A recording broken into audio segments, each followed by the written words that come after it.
सकता है, ठीक कोई है। शक नहीं है। सईद अजमल ने काफी उम्र तक खेला, हाँ। यासिर शाह ने अच्छी उम्र तक खेला। लेकिन आप ये देखें ना, ये what connects is the consistency, कि आपने उनको लेकर चलना है और उनकी परफॉर्मेंसेस पर काम करना है।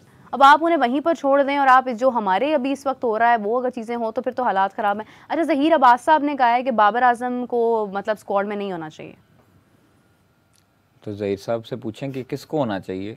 वो उनकी वो इसका मतलब है कि पूरी दुनिया में वो उनका नाम है, ज़हीर अब्बास साहब का एक बड़ा नाम है पाकिस्तान की क्रिकेट का। हाँ, वो अगर नहीं समझते तो नहीं होना चाहिए, नहीं होना चाहिए। हाँ। तो फिर उनसे और उसकी पूछ लेंगे। रीज़न क्या है? परफॉर्मेंस।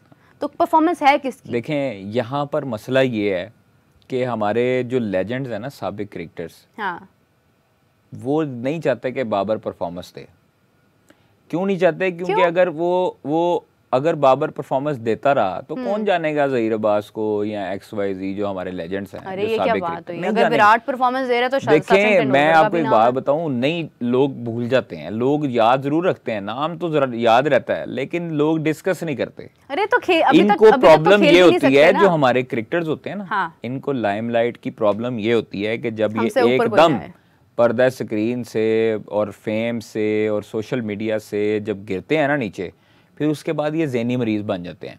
इनको पता नहीं लगता कि ये क्या क्या रहे हैं, क्योंकि इनको आदत होती है आगे पीछे लोग चलने की, सेल्फियां लेने की और लोगों की वीडियोस बनाने की, लोगों को कहने की पीछे हो जाओ पीछे हो जाओ, ये कहने की आदत होती है। जब वो एकदम जो है वो आपसे दूर होती है ना, तो आप साइकोलॉजिकली आपके ऊपर एक प्रेशर आता है और आप फिर खुद ब खुद जो है वो अपने अंदर स्टार डेवलप करना शुरू कर देते हैं अपने आप को, स्टारडम का शिकार। ठीक है। तो ये चीज़ें मुतअद्दिद क्रिकेटर्स में पाई जाती हैं पाकिस्तान क्रिकेट में, खास तौर पर यहाँ पर जेलसी फैक्टर बहुत ज़्यादा है। कोई किसी को तरक्की करता नहीं देख सकता, चाहे वो जिस मर्जी फील्ड में हो। क्रिकेट तो दूर की बात है, क्रिकेट में भी सियासत बहुत ज़्यादा है और ये आज की नहीं है। ये जो बातें करते हैं टीवी पे बैठ के हमारे जो साबिक क्रिकेटर्स हैं, हमारे लेजेंड्स हैं 90s वाले या अर्ली 20s वाले, ये सबसे ज़्यादा पॉलिटिक्स करते रहे हैं टीमों के अंदर, ये ग्रुप बंदी ज़्यादा करते रहे हैं। इनको अगर हम ये कहें कि जी ये दूध के दूल्हे हैं और आज के क्रिकेटर जो हैं, ये बच्चे जो नौजवान हैं ये ज़्यादा सियासतदान है, तो ये झूठ होगा।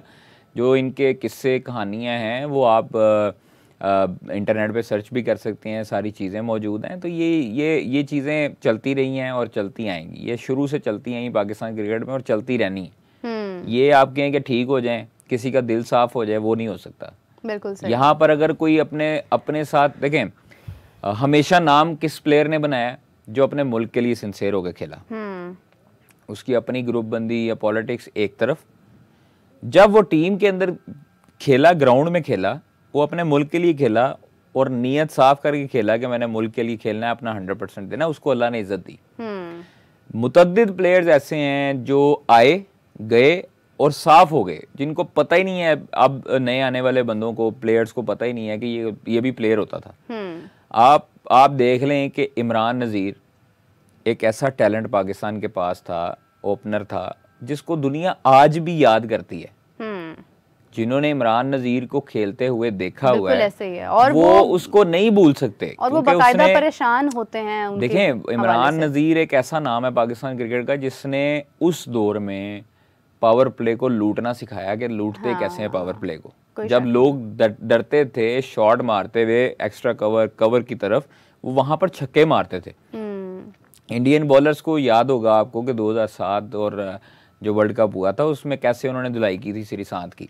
तो ये चीज़ें हमें नहीं भूलती जिन्होंने मैचेस देखे हुए हैं, और वो चीज़ें भी हमें नहीं भूलेंगी जो हमने मैचेस इनके देखे हैं, जो ये कारकर्दगी दे रहे हैं। और वो यही टीम थी जब हमने 152-0 किया, यही टीम थी जिसने तमाम तर एशिया कप और वर्ल्ड कप T20 में नाको चने चबवाए हर बड़ी टीम को। अब वही टीम है जो आपकी बांग्लादेश से आपके घर में शिकस्त खा रही है और हार रही है, और उसको कोई जो है ना फर्क ही नहीं पड़ा, और वो टीम सेम स्क्वाड के साथ आगे इंग्लैंड के खिलाफ खेलने जा रही है, जो कि तबाही और तहलके मचा रही है क्रिकेटिंग वर्ल्ड में, टेस्ट क्रिकेट में खास तौर पे। आपकी वर्ल्ड टेस्ट चैंपियनशिप थी, आप कम से कम यार आपने प्लेयर्स को अगर मौका देना था तो वो आप किसी और सीरीज में भी ओब्लाइज कर सकते थे, जो भी मर्जी करते। लेकिन अभी चूंकि देखें जो इख्तलाफात हैं वो कोचिस जो है वो उनको जो कहानी और पट्टी पढ़ाई गई है वो वैसे ही फॉलो कर रहे हैं उस चीज़ को। ये जो पाकिस्तान क्रिकेट के लिए नुकसानदेह है। और इंग्लैंड में देखिए, अगर हमारी दुआ है कि पाकिस्तान इंग्लैंड को 3-0 करे, लेकिन अब लोग हंसेंगे, और शरद पार से भी जो हमें देख रहे हैं हमारे भाई आजकल बड़े खुश होंगे बांग्लादेश को हरा के, और हमारी हार पे बड़ा खुश होते हैं वो, और वो आजकल खुशियां मना रहे होंगे भारतीय जो शायकीन। लेकिन कादिर जो रियल क्रिकेटिंग फैंस हैं ऑनेस्टली वो परेशान होते हैं। वो कहते हैं कि पाकिस्तान के अंदर क्यों, वो हमसे ज़्यादा क्वेश्चंस रेज करते हैं, क्योंकि मैं अगर ऑनेस्टली बात करूं, मेरा जितना इंटरेक्शन होता है तमाम लोग ये बात करते हैं कि क्यों पाकिस्तान में ये चीज़ है। They always have a word Y. हम यहाँ पर बस मतलब हम जहाँ देखते हैं यहाँ पर बस डिसीजंस हो रहे हैं, सब कुछ हो रहा है। अगर हम फैंस की बात करते हैं तो फैंस बाकायदा तौर पर सवाल ड्रॉप करते हैं। अच्छा मुझे ये बताएं कि जो प्राइम मिनिस्टर होता है वो कैसे इलेक्ट होता है? एमएनएस की वोटिंग होती है, इलेक्शन होते हैं ना, मतलब इलेक्शन होता है, वोटिंग होती है। पाकिस्तान क्रिकेट बोर्ड में सिलेक्शन कमेटी का वोटिंग का क्या काम है? वो कोई प्राइम मिनिस्टर इलेक्ट कर रहे हैं भाई यार, कोई सेनेटर बना रहे हैं, उनको चाहिए कि एक चीफ सिलेक्टर रखें, सिलेक्शन कमेटी के 2 मेंबर रख लें, उनका अंदर इनपुट हो हेड कोच और कप्तान का, उनको मेंबर ना बनाएं कि अंदर वो लड़ाई करें सिलेक्शन कमेटी के मेंबर के साथ, और सिलेक्शन कमेटी का मेंबर जो है ना वो फिर इस्तीफा दे दे। उनको इतना राइट दें कि वो प्लेयर को सजेस्ट कर सकें कि ये प्लेयर्स हमने शॉर्टलिस्ट किए हैं, आप लोग देख रहे हैं। सिलेक्शन कमेटी बनाई इसलिए जाती कि वो तमाम तरह चीज़ों को परखे और फिर उसके बाद फाइनल सिलेक्शन करे। वसीम खान, मोहम्मद वसीम जो थे वो अकेले चीफ सिलेक्टर थे, जो चीज़ आती थी उनके ऊपर आती थी। अब हमें पता ही नहीं है किसके ऊपर तनकीद करनी है। अगर मोहम्मद यूसुफ से पूछते हैं तो वो कहते हैं असद शफीक, यही मैं एग्जांपल दे रहा हूँ। अगर असद शफीक से पूछते हैं वो जी कहते हैं गैरी क्रिस्टन, गैरी क्रिस्टन से पूछते हैं तो वो कहते हैं गिलेस्पी, गिलेस्पी से पूछे वो कहता है कप्तान, कप्तान से पूछे वो कहता है उस्मान वाला, उस्मान वाले से पूछे वो कोई और बंदे का नाम ले लेता है, बिलाल अफजल का। तो ये तो खिचड़ी बनी हुई है। और इनमें से एक भी जो है वो, सॉरी टू से, माजरत के साथ कह रही हूँ कि वो क्रिकेटिंग मामले में प्रोफेशनल नहीं। देखें, नॉन क्रिकेटिंग जो राइट्स वाले हैं लोग, उनको तो होना ही नहीं चाहिए, पहली चीज़। दूसरी चीज़ है कि आपको सिलेक्शन कमेटी का अगर ज़्यादा ही शौक है वोटिंग करवाने का, तो सिलेक्शन कमेटी के मेंबर्स के दरमियान करवाएं। हेड कोच और कप्तान की इनपुट ज़रूर होनी चाहिए, लेकिन उनको फोर्सफुली ये नहीं कहना चाहिए कि ये लड़का शामिल करो नहीं तो मैं इस्तीफ़ा दे रहा हूँ। ये चीज़ें जब तक होंगी आपके टीम ट्रैक पे नहीं आएगी। या तो आप हेड कोच को सारे इख्तियारात दे दें, सिलेक्शन कमेटी के लाखों रुपया जो आप लोग 15 लाख 10 लाख 15 लाख देते हैं एक बंदे को, वो छोड़ें, सारी चीज़ें इख्तियारात कप्तान और हेड कोच को दे दें। अच्छा, इख्तियारात ज़रूर दें, लेकिन फिर कोच अपना लगाएं। मैं ये नहीं कह रहा कि गैर मुल्की कोच जो है उसको नहीं पता, उनके पास वास्ट एक्सपीरियंस है, लेकिन मैं ये कह रहा हूँ कि अगर आप लोगों ने, अगर आपके हेड कोचेज जो गोरे कोचेज हैं, उन्होंने आके यही कहना है कि मैं इस्तीफा दे जा रहा हूँ, मेरी मर्जी का लड़का नहीं शामिल किया, या मैं इसको, ये मेरे प्लान में लड़ाई तो नहीं है, ये मेरे प्लान में नहीं है तो मैं इसको शामिल नहीं कर रहा, तो आप बेहतर ये है कि सिलेक्शन कमेटी को डिसॉल्व करें, सारे इख्तियारात हेड कोचेस को दे दें, उनको कहें जी अपनी टीम सेलेक्ट करो, हार के जिम्मेदार आप हो गए, हर महीने आपकी तनख्वाह में से 5 लाख 10 लाख रुपया काटा जाएगा फी शिकस्त। देखो कैसे रिजल्ट नहीं आते। बिल्कुल सही बात है। जब गोरों के पैसे कटेंगे ना, उनको या तो वो छोड़ के जाएंगे तो यहाँ पे रिजल्ट देंगे, नहीं वो छोड़ के ही जाएंगे। उसकी रीजन ये है कि उनको भी पता है कि रिजल्ट इस तरह निकल नहीं सकता, तो फिर निकालें ना। इतने फने हाई और इतने दावे करते हैं कि हमने सेम स्क्वाड के साथ जाना है, हम स्क्वाड में रद्दोबदल नहीं कर सकते, हम मौका देंगे। तो मौका देना तो भाई फिर आप जिम्मेदारी भी कबूल किया करें। कादिर, हमारे पास अपना कोई कोच क्यों नहीं है?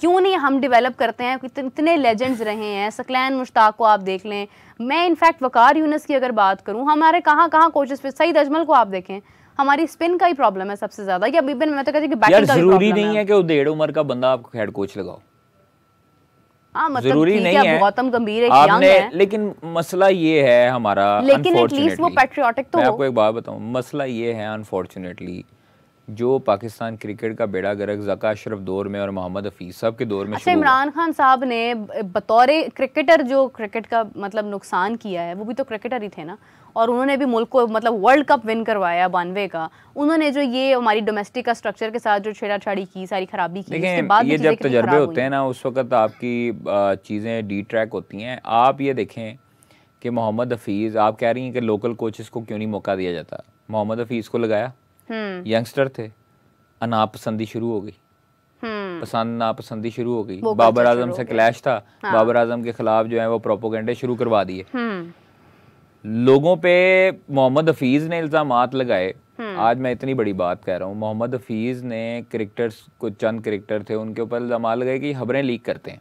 अच्छा, ठीक है, उन्होंने रिपोर्ट जो जमा कराई पीसीबी में, तो क्या मोहम्मद हफीज कसम खा के या उसको हलफ दे के कह सकते हैं कि उन्होंने आज तक कोई खबर लीक नहीं की किसी बंदे को? बिल्कुल। अगर उन्होंने किसी बंदे पे इल्ज़ाम लगाया है तो वो अपने गिरेबान में तो झांके। मतलब मैं अगर कहने से पहले अपने आप को देखूं कि मैं किस काबिल हूं और मैं क्या ये कह रहा हूं किस उस बंदे के लिए कि जो मैंने किया है या वो कर रहा है, उसमें फ़र्क नहीं है। तो ये चीज़ें अच्छा, तो उनको कैसे पता है कि लीक हो रही है? उनको भी तो कोई बताने वाला है ना। देखिए मैं आपको कह रहा हूँ मशीरों के भी तो मशीर होते हैं ना। ये चीज़ें बेड़ा गर्क हमारा और फिर जो है वो शिकायतों का अमल शुरू कर देते थे। तो ये चीज़ें बहुत बुरी हुई हैं उस दौर में, नो डाउट। और कानों के कच्चे थे काफ़ी लोग वहाँ पे पाकिस्तान क्रिकेट बोर्ड में भी जो आए हुए थे, और उन्होंने बाकायदा जिस तरह प्लानिंग के तहत मैं समझता हूँ कि बाबर आजम की चैट लीक की। मतलब ये हरकत जो है वो तज़हीक है। कैसे कर सकते हैं आप ज़र्फ के मुताबिक इस तरह की हरकत कर सकते हैं। जिस तरह का आपका ज़र्फ होगा उसी तरह की आपकी हरकत आपसे एक्सपेक्ट की जाएगी। खैर ये बातें अब पुरानी हो चुकी हैं, नई बातें अब ये है कि जी, नई बात तो ये है कि जनाब जायसवाल ने जो एक रिकॉर्ड बनाया, क्या बात है।